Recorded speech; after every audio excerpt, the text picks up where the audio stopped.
Assalamualaikum warahmatullahi wabarakatuh. Saya sebagai moderator dari kelompok 4 kelas 12 MIPA 4 akan memandu presentasi dari kelompok kami mengenai biografi beberapa tokoh nasional di Indonesia.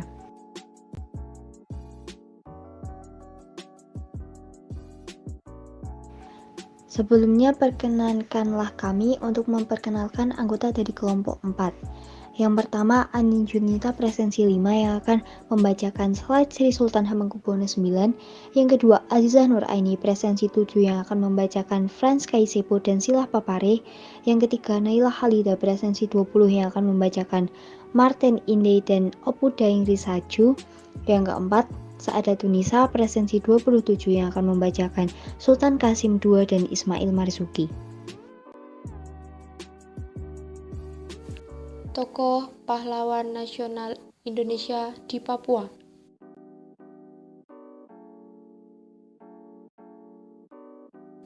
Frans Kaisepo.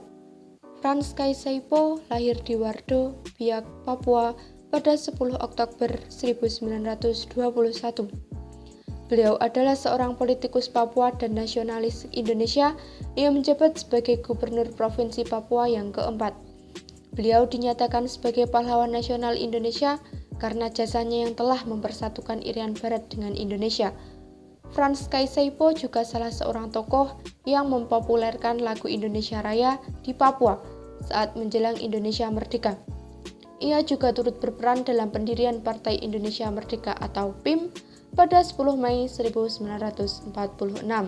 Pada tahun yang sama, beliau juga menjadi anggota delegasi Papua dalam konferensi Malino di Sulawesi Selatan. Dalam konferensi tersebut, beliau sempat menyebut Papua atau Netherlands New Guinea dengan nama Irian yang konon diambil dari bahasa Biak yang berarti daerah panas. Dalam perjuangannya, beliau sempat menentang Belanda karena hendak menggabungkan Papua dengan Maluku. Beliau juga bersikeras agar wilayah Papua harus dipimpin oleh orang Papua asli. Alasan Frans mengganti nama Papua karena sebutan Papua yang berarti keriting. Beliau merasa sebutan itu merendahkan orang-orang Papua. Selanjutnya, Irian dipolitisasi kelompok nasionalis Indonesia. Dalam konferensi ini, Frans Kaisepo juga menentang pembentukan Negara Indonesia Timur atau NIT karena tidak memasukkan Papua ke dalamnya. Kemudian beliau mengusulkan agar Papua dimasukkan ke dalam Kerasidenan Sulawesi Utara.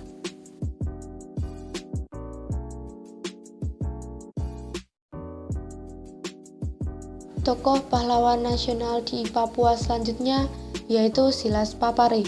Silas Papare lahir di Serwi, Papua pada 18 Desember 1918. Beliau adalah seorang pahlawan nasional Indonesia yang berjuang dalam menyatukan Irian Jaya atau Papua ke dalam wilayah Indonesia. Pada 29 September 1945, Silas Papare dengan bimbingan ex-Digulis Harjono dan Suprapto membentuk Komite Indonesia Merdeka atau KIM untuk menghimpun kekuatan selanjutnya dalam mempertahankan proklamasi serta menangani pemulangan para tawanan. Beliau juga mendirikan Partai Kemerdekaan Irian yang juga diketuai olehnya pada 23 November 1946. Namun, partai ini tidak disenangi pemerintah Belanda. Lantas, ia ditangkap dan dipenjarakan di Biak.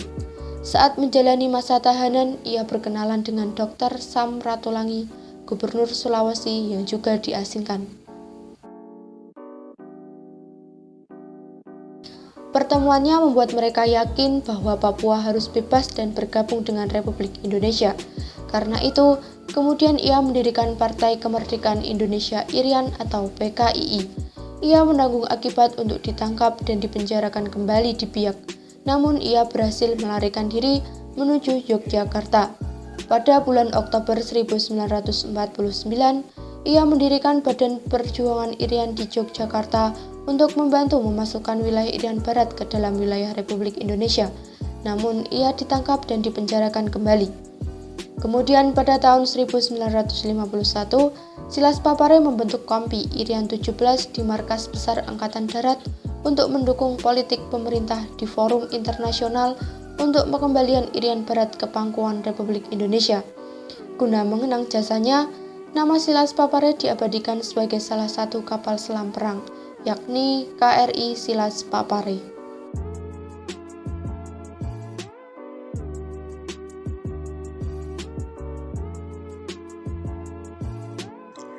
Martin Inde. Martin Inde lahir di Doromena, Jayapura pada 16 Maret 1912. Sebelumnya, beliau adalah polisi Belanda yang kemudian mendukung Indonesia setelah bertemu dengan beberapa tahanan politik yang diasingkan di Digul. Salah satunya adalah Sugoro Atmo Prasojo. Pada tahun 1945, Martin Inde diangkat sebagai kepala distrik Arsoyamai dan waris selama 2 tahun. Dalam tahun-tahun tersebut, Martin tak hanya tinggal diam, namun ia melakukan kontak terhadap mantan para pejuang Indonesia yang pernah ditahan di Digul. Dalam kontak tersebut, mereka merencanakan suatu pemberontakan untuk mengusir Belanda dari tanah Cendrawasih. Namun, usaha mereka gagal.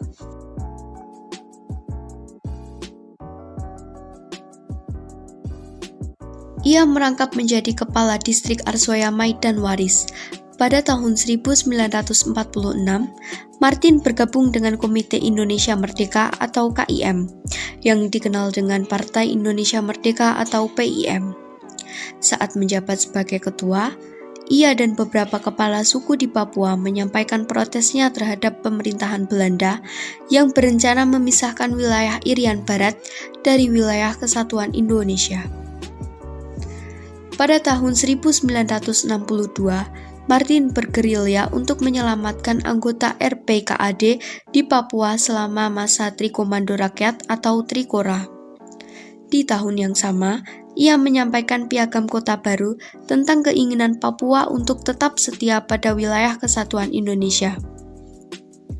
Berkat piagam tersebut, Martin dikirim ke New York untuk melakukan perundingan dengan utusan Belanda tentang pengambilan Irian Barat. Akhirnya, Irian Barat resmi bergabung dengan wilayah Kesatuan Indonesia dan berganti nama menjadi Irian Jaya. Berkat jasanya, Martin diangkat sebagai anggota MPRS atau Majelis Permusyawaratan Rakyat Sementara di tahun 1963 sampai 1968. Tak hanya itu, ia juga diangkat sebagai kontrolir diperbantukan pada Residen Jayapura dan berpangkat mayor tituler selama 20 tahun. Raja yang berkorban untuk bangsa.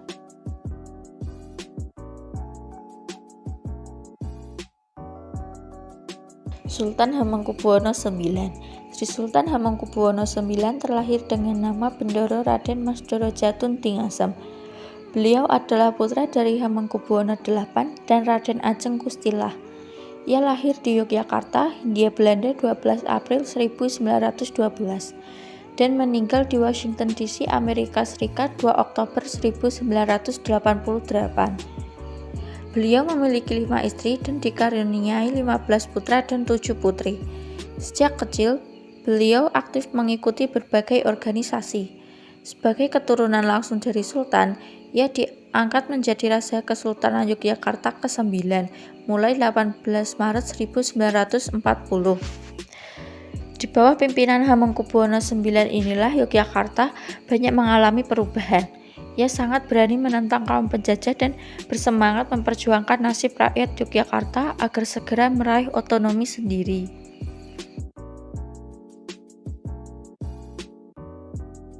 Di masa penjajahan Jepang, ia berada paling depan dalam menolak pengiriman Romusa yang mengadakan proyek lokal saluran irigasi selokan Mataram.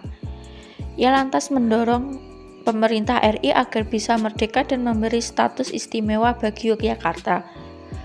Perjuangannya bersama Pakualam VIII menjadi penguasa lokal pertama yang menggabungkan diri ke Republik Indonesia pun terwujud.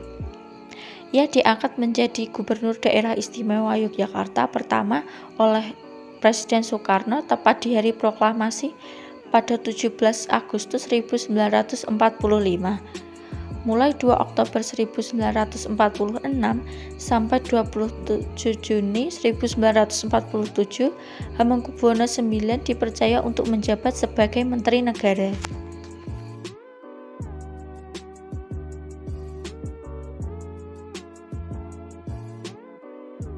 Sultan Syarif Qasim II.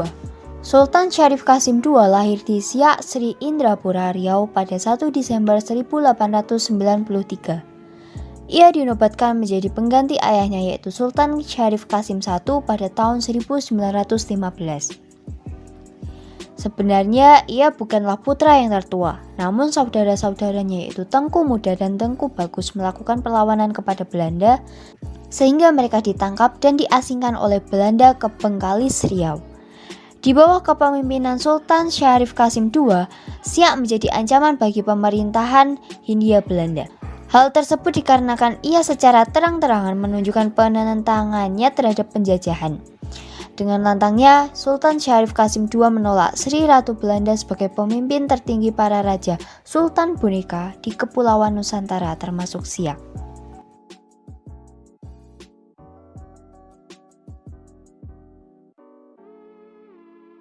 Sultan yang amat menyadari pentingnya pendidikan sebagai tonggak bagi perubahan suatu kaum, mencoba mencerdaskan rakyatnya dengan mendirikan sekolah-sekolah di Siak. Putra-putri Siak yang cerdas dan berprestasi mendapatkan beasiswa untuk menempuh pendidikan di Medan dan Batavia. Bahkan setelah terdengarnya proklamasi kemerdekaan, Sultan Syarif Qasim II segera mengirimkan surat kepada Soekarno-Hatta menyatakan kesetiaan dan dukungan terhadap pemerintahan RI serta menyerahkan harta senilai 13 juta gulden untuk membantu perjuangan RI. Tindakan selanjutnya, ia membentuk Komite Nasional Indonesia di Siak, Tentara Keamanan Rakyat dan Barisan Pemuda Republik. Ia segera mengadakan rapat umum di istana, serta mengibarkan bendera merah putih juga mengajak para raja di Sumatera Timur agar turut memihak RI. Pada 23 April 1968, Sultan Syarif Qasim II tutup usia. Atas jasa-jasanya, ia pun dinobatkan sebagai pahlawan nasional Republik Indonesia. Namanya juga diabadikan menjadi nama bandar udara di Pekanbaru.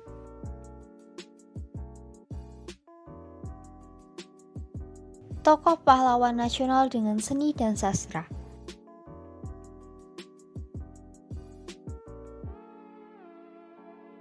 Ismail Marzuki. Ismail Marzuki lahir pada 11 Mei 1914 di Kuitang, Senen, Jakarta Pusat. Ismail Marzuki yang sejak kecil kerap disapa Maung ini merupakan putra dari pasangan Betawi Marzuki dan Solihah yang memiliki 3 anak lainnya yaitu Yusuf, Yakub, dan Hamidah. Ismail Marzuki memang berasal dari keluarga seniman. Darah seni mengalir dari sang ayah yang merupakan pegawai di perusahaan Ford Tripartite. Gaji ayahnya diperbalikan untuk alat musik yang kemudian memengaruhi minat Ismail. Sehingga di usia 17, ia berhasil mengarang lagu pertamanya yaitu O Sarinah. Pada tahun 1936, Ismail masuk perkumpulan musik Live Java dan berkesempatan mengisi siaran musik di radio. Saat inilah ia banyak menciptakan lagu semangat kecintaannya akan tanah air. Latar belakang keluarga, pendidikan, dan pergaulannya menanamkan perasaan senasib sepenanggungan. Hal ini dibuktikan ketika RRI dikuasai Belanda tahun 1947, Ismail Marzuki lebih memilih untuk keluar untuk menghindari kerjasama dengan Belanda. Meskipun fisik tidak terlalu sehat karena TBC, ia tetap semangat berjuang melalui seni. Hingga pada akhirnya beliau meninggal pada usia 44 tahun pada 1958. Ismail menciptakan beberapa lagu ngetop seperti Rayuan Pulau Kelapa, Gugur Bunga, Sepasang Mata Bola, Halo Halo Bandung, dan Indonesia Pusaka. Profil dan karya beliau akan selalu dikenang dalam sebuah pusat seni dan kebudayaan bernama Taman Ismail Marzuki di Cikini, Jakarta Pusat. Tokoh perempuan pejuang.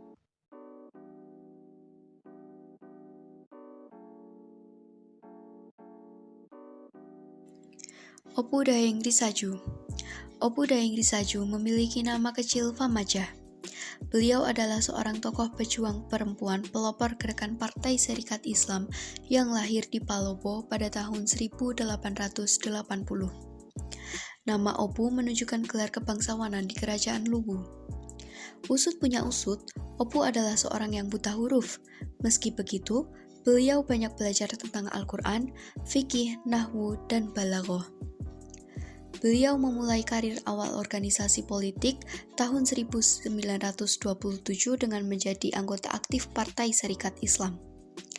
Karena keaktifannya, beliau terpilih sebagai Ketua PSI Wilayah Tanah Luwu, daerah Palopo pada tanggal 14 Januari 1930 yang kemudian mendapat simpati dan dukungan dari rakyat. Pihak Belanda yang bekerja sama dengan Controller Afdeling Masamba menganggap Opu menghasut rakyat dan menuduh melakukan tindakan provokatif agar rakyat tidak lagi percaya kepada pemerintah. Akhirnya, gelar kebangsawanannya dicabut dan adanya tekanan kepada suaminya dan pihak keluarga Opu agar menghentikan kegiatannya di PSI. Setelah berbagai ancaman dari pihak Belanda, ia akhirnya dipenjara selama 14 bulan pada tahun 1934. Opu aktif pada masa revolusi. Ia dan pemuda Sulawesi Selatan berjuang melawan Nica yang kembali ingin menjajah Indonesia. Kemudian Opu menjadi buronan nomor 1 selama Nica di Sulawesi Selatan. Akhirnya, Opu pun tertangkap di Lantoro sehingga ia dibawa ke Watampone dengan berjalan 40 km. Akibat penyiksaan dari Belanda dan Ketua Distrik Bajo saat itu, ia menjadi tuli dan dijadikan tahanan luar.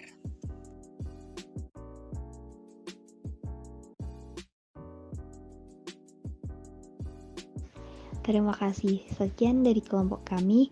Kurang lebihnya mohon maaf. Wassalamualaikum warahmatullahi wabarakatuh.